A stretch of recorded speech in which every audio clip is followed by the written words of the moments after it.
Hey guys, I'm Sifu Mike, and this is Tactical Kung Fu Mixed Martial Arts, and I'm making this video as a reply to some of the negative comments that I've gotten over the years. And actually some of them are very much like 3 years old, and I'm just now getting to it, and I'm not even like, my fancy camera isn't set up. I have already done my cancer fundraising challenge. I did like 910 push-ups earlier. This was already set up. This is a webcam. It's not even the best video quality, not even using my fancy audio setup, just a webcam, because I was like, you know, I gotta finally reply to some of these things, even though they're very low on my priority list. Because honestly, man, I don't make money from YouTube. This channel isn't monetized, and so yeah, I mean, your comments aren't completely insignificant. If they were, I would have deleted them. I meant to reply to them, but I just, you know, had much better things to do, like earning money, paying rent, and doing what I enjoy doing, which is martial arts and making videos that people comment on, right? And so I didn't feel like the need to try to pin out and type out and do exactly what you do to get in this thing. I was just like, hey man, I'm gonna do what I do, which is talk to myself in a camera. And so this whole series of videos is gonna be a reply to very much all the negative feedback that I've gotten, or negative comments on some of the videos. And I'm just like, I'm gonna make it all in one big video and just be done with it, one kind of blanket video. This is always going to be my reply to virtually everything, because they're basically all the same. They really are. Alright, so next part of this whole deal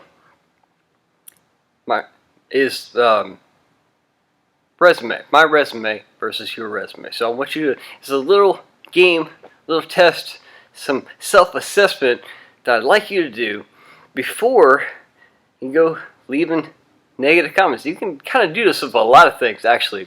So I want you to sit back and ask yourself if you have a black belt. Okay, very simple. Do you have a black belt? Black belt means you have the basics of a martial art. Okay, I've got 2 first-degree black belts, 1 second-degree black belt, and 1 6th-degree black belt. Alright, so I got the basics of 4 different martial arts. One of them is actually a mixed martial art that incorporates a percentage of the other 3 martial arts. So it's like I got 12% of them, and I got a rank that says I got the other 88%. Right? Very well versed in not just one martial art, but all 4 of these things, and the one that I teach, because technically my martial art is my martial art. There's nobody else in the world that teaches the exact same way that I do, and that's going to be the case for a lot of things. So the next question is, if you do have a black belt, do you have a black belt in the thing that's in the video that you're watching? I guarantee you it isn't, because I know all of my black belts, and I like everyone underneath me that, you know, they're not going to leave a negative comment about my video. Half of them are in the video, right? And so this, my martial art, dude, if I wanted to, I could be like, I'm a 10th degree in my martial art, but I'm not going to do that, because it's, you know, belts sometimes are just as good to hold your pants up, right? Nobody cares. I appreciate my rank from the people that I have, and I will always be called Sifu, even though I've got a plethora of other titles that I could go by. So there's that. Now, if you do have a black belt, you do have it in martial art that I'm teaching. I'm sitting down, actually. And so the next part is to ask yourself if you teach a class, right? And if you do teach a class, how often do you teach a class? Because I teach at a rate of 30 to 40 hours each week. That's a lot of classes, right? Ask yourself, like, who do you teach? Do you teach young kids, or do you teach old kids? Because I call kids as, or adults, young kids, old kids, even older kids. Sometimes adults are just big kids, right? I've taught people as young as 3 and as old as 78. Okay, whole spectrum, also different demographics. So men, women, children, every different ethnicity you can think of. I've got a very well diverse student body at my school. It's awesome. All right, sometimes I'm like the only white guy on the mat, and I am very, very white. So there's that aspect. Like, hey, do you teach not just one type of person, but all types of people? And do you teach often? Because I've got like over 9,260 hours. I have a spreadsheet somewhere, actually on this laptop that I'm talking to you now.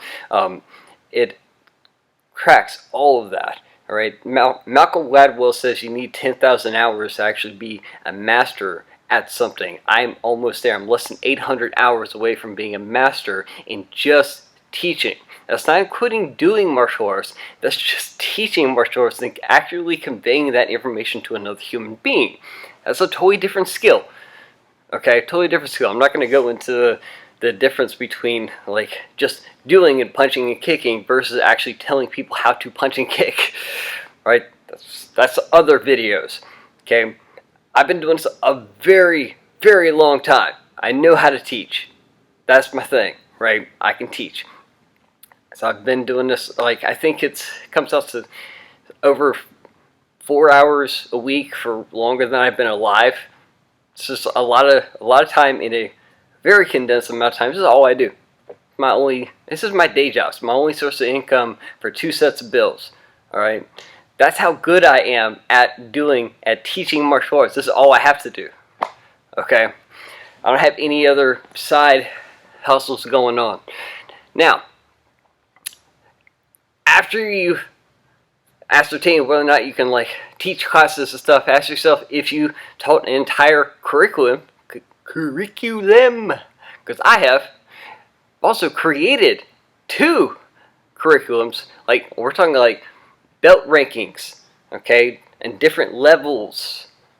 I've created those, as well as taught other ones. You gotta ask yourself if you've also done the same thing. Okay? Now, after that, very important, you need to ask yourself if you own and operate a martial arts school. That's a big thing.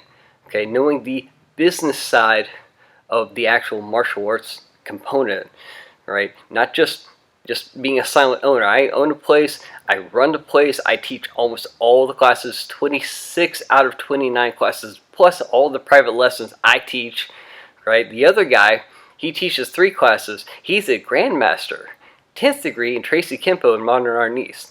Okay, so that's all here at tkfmma, right?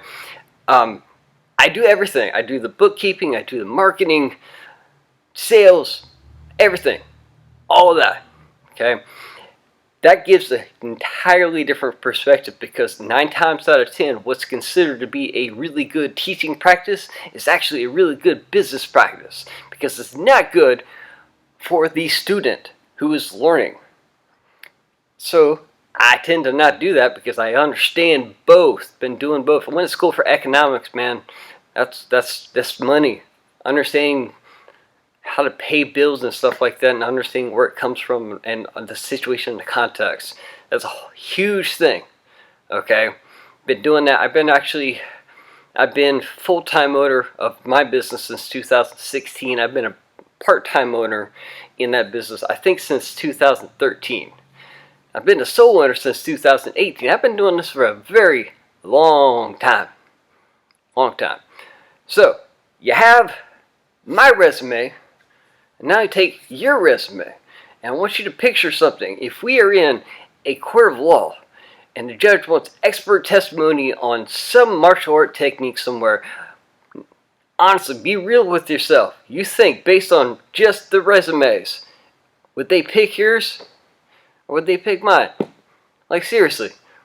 Now, if you think, they probably just would go with the bigger resume, then also ask yourself, would anybody other than your friends or even your instructor or whatever like that, would they go with you? Or would they just want to hear what I have to say about stuff like that? Would they be like, oh, this guy's probably an expert on this thing, okay? Most people will be like, oh, this guy has a much better resume. He's been literally doing this stuff, and I've documented that I can do this stuff, and I have done this stuff for a long time, right? Then ask yourself one other question. Do you honestly believe, just truly, that I'm going to be receptive to any of your comments? You're not one of my students. You're not paying me. You're not here on the mat. You're not even asking these questions right there. You're just on the internet, just blabbing away and expecting me to somehow care? I've been signed off and approved by no less than 6 grandmasters, guys over 9th degree, guys who've been doing martial arts longer than I've been alive, guys who have like PhDs in academia, right? So they're not just really high up as far as martial arts is concerned, they're really high up, period, right? They've approved me. Like, I'll listen to those guys. Those guys have a resume that's bigger than mine. But if you're on the internet, man, I don't even know who you're. Like, you can keyboard warrior anonymous, blah blah blah blah.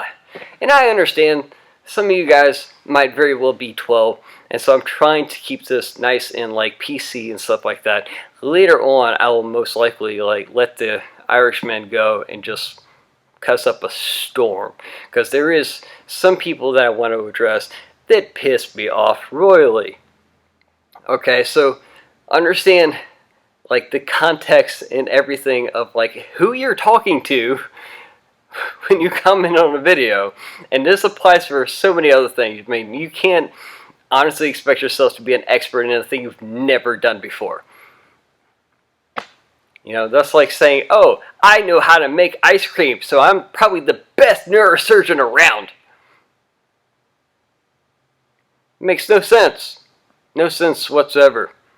Got my talking points on my phone. I've been talking for so long. Why can't you just accept that sometimes